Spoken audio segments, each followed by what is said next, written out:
Welcome back to another Gale Bears Repairs. Today I'm going to look at the rear shock absorbers on this 2016 Hyundai i10. Right, let's get on with it.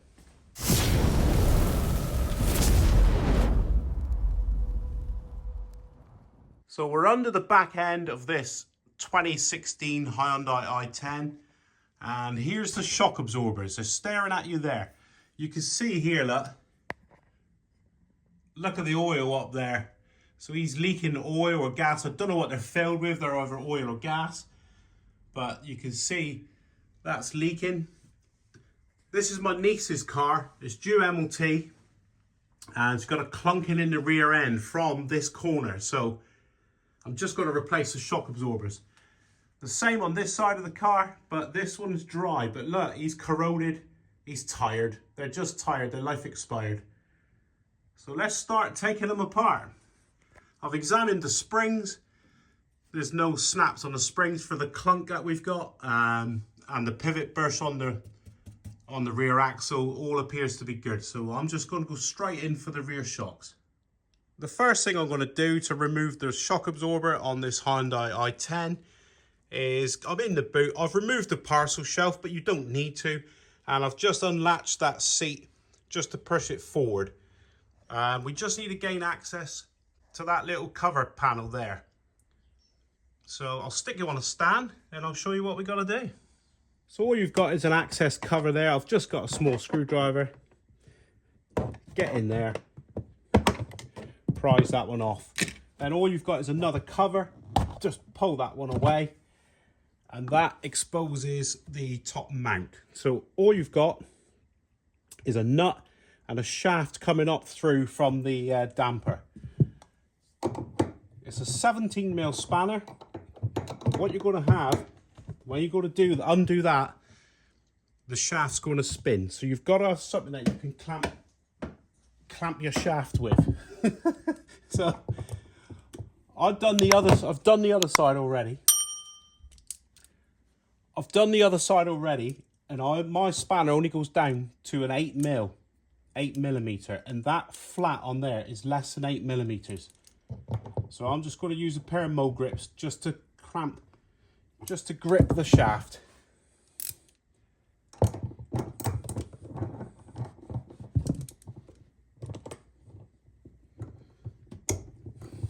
So all we're doing, look, because that's going to spin, so when you try to undo it, the whole shaft is spinning, look. So we'll let him hit there.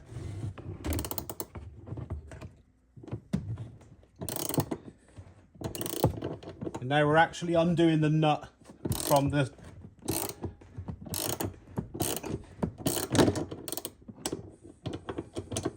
Now that the shaft is retained, we're actually undoing the nut from it. Right, my little mo grips were not strong enough. They kept popping off. So I've swapped to a larger pair of mo grips. And now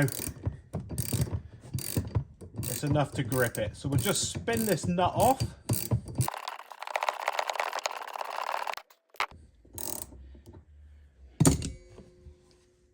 So there you have just the nut, look. So we're enough where we can spin the nut off now. Just a standard nylock nut. And then there's a cup washer at the top. There's a penny washer. He's orientated that way up with the cup facing down, the dish. So he's not that way. He's come off that way up. And then there's a rubber mount, just a donut that goes like that. So that's the assembly up in here, up in the boot. That's what you can expect to see. Inspect all this. These look in good order. They're not deteriorated or broken. So we'll keep that laid like that. And then we'll go downstairs. You can see the shock absorber shaft moving now. You can see it when I bounce the car. So we'll go downstairs and disconnect the other one. Before we duck under, thanks to my son and the future daughter-in-law for my Christmas Gale Bears Repairs mug. Thanks a lot. Right, we'll get under here now. And here's the job in hand. It's literally that one bolt there, and it goes up through to where we were in the boot. So I'm going to wire brush off the end of the threads there. That's a captive nut around the back there. That's welded or attached, so you don't have to have a spanner on there. Just a spanner here. I'm going to wire brush off the threads. Give it a little bit of WD-40 to aid it coming out. And we're good to go. The only reason that we're wire brushing this off is to prevent that picking up on the threads and jamming. So we want our best chance of this bolt coming out.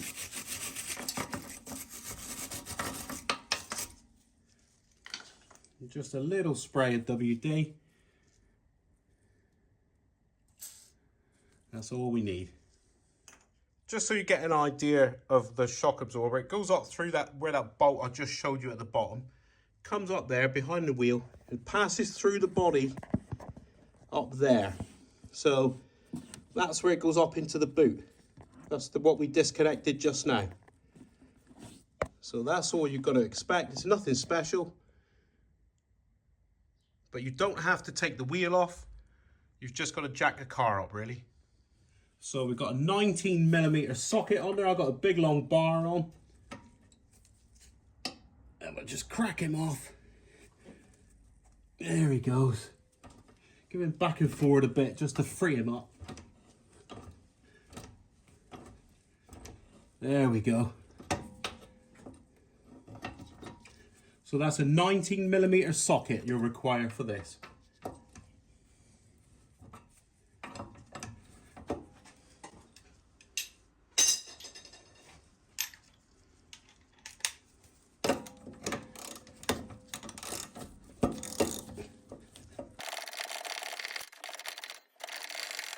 And there he goes.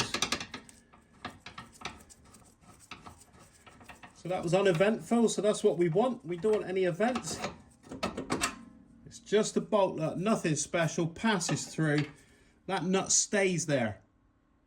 So he's welded in place or whatever. And now the damper can come down. To the fucking position you guys. You just gotta feed it out. I don't need to show you really. You just tuck him out of here and feed him down and he'll come down from in the boot. And there he comes. So you may have to compress it just to get it out. And away it comes. And then we've got the assembly here. So this is the damper. This all stays with the new one. So you've got, this was in the boot. So if you imagine the body of the car is sandwiched between there. So that's in the boot, this is underneath. So we'll undo that.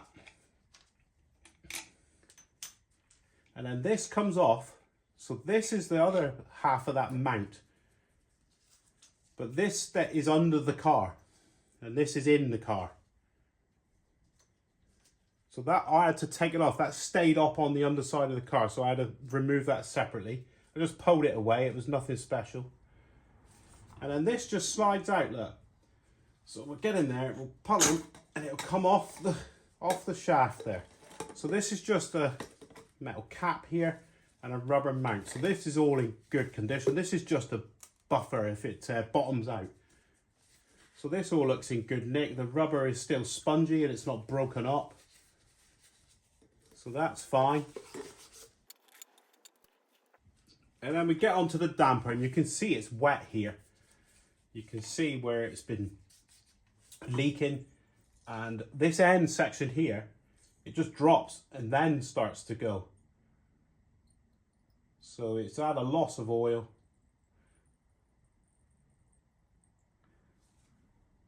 And then he stays down there, look. So he's very slow to return, and the new one, look. And here's how your new one should behave. So when you let it go, look. So that's how it should behave. So this is a failed unit. So I think we should prime this up. To prime it up, have it in the upright position. Do it down and up 3 times.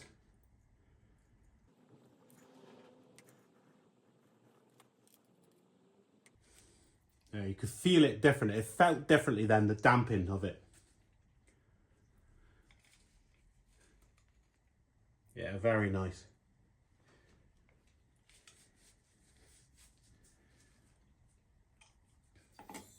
So now we need to compare the two.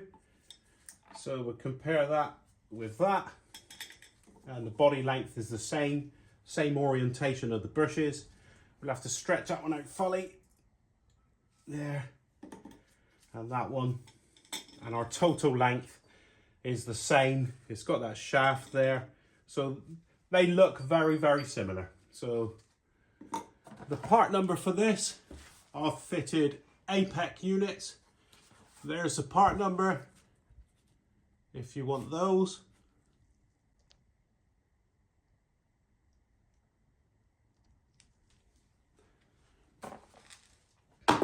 So now we'll transfer the other stuff across. I'll tend to use a little bit of Vaseline on things like this. So I've just got normal Vaseline, nothing special. Now I'm just going to put a bit around there where all the rubber components go. Only on that plain section, not on the threads. Little bit of Vaseline there, and then we'll slide that over.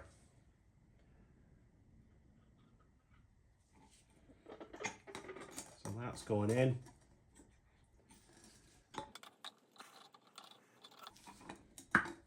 I've just heard it click then, it's down fully.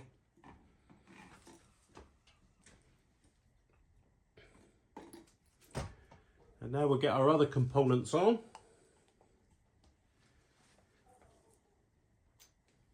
Again, I'll just use a bit of Vaseline on there where it seats. It just prevents creaking and stuff and squeaks when you go over bumps. So that just goes onto there. So that's spinning there, look. So that's greased. And I'll do the same on there.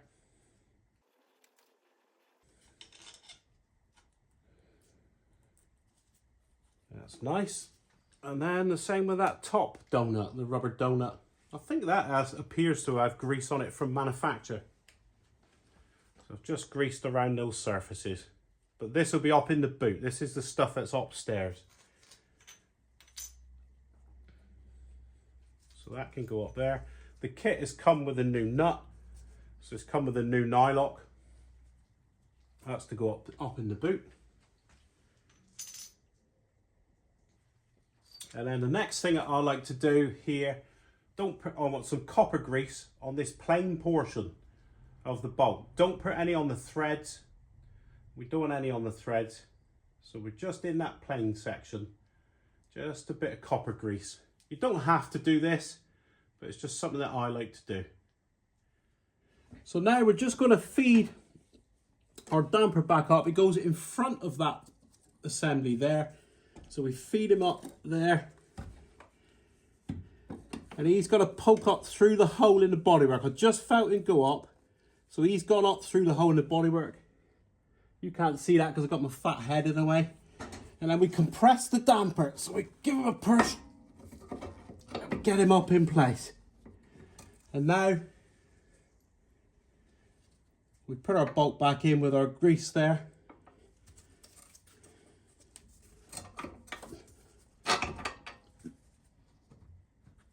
Just align the hole, and in he goes, look, there he goes. Now you don't want to cross the threads here, so try and lift that, try and support the damper to take the load off.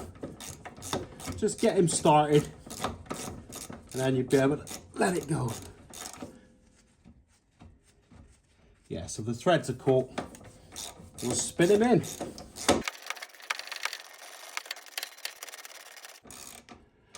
Right, I've stopped now. It's essential on this bottom brush here, the way it's orientated, the way this is set up, to just leave that loose. So we'll just leave him loose for the minute. And then we'll go upstairs and we'll put that assembly back together up there. So it's the reverse procedure up here to what we've done before. Slide that donut down. I've greased him with a bit of Vaseline. That cup It's facing up with the dish up, not like that. I can't see that it would make a difference anyway. And the new nylock that it's come with. Something that is out of interest if you've not got varying tools available to you. The nut that was on there initially, when we first done it, used a 17mm head. The replacement unit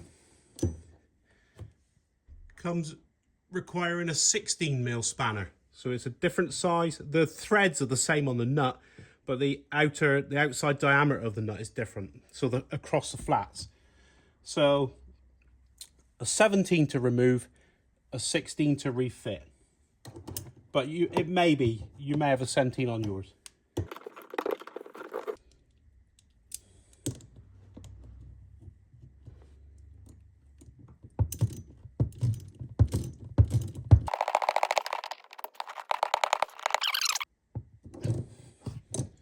Right, they weren't too good, these Mo grips. So I'll go to my more substantial ones. Just for that last pinch. There we go. And then we give him a good tighten up. So you're pushing that way with that one and pulling with your spanner. There we go.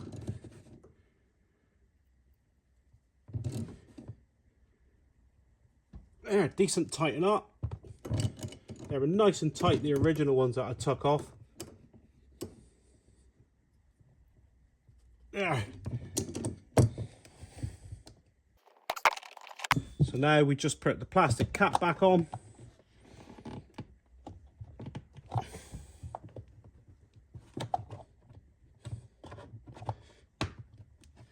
There he goes.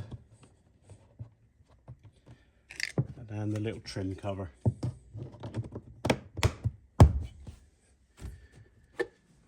Right, so here's the essential thing that you have to do before tightening that bottom bolt on the damper. You have to bounce the car. So you have to bounce it, get it in its normal riding position, so in its laden position. So we just have it like that. And now we go and tighten that lower bolt. So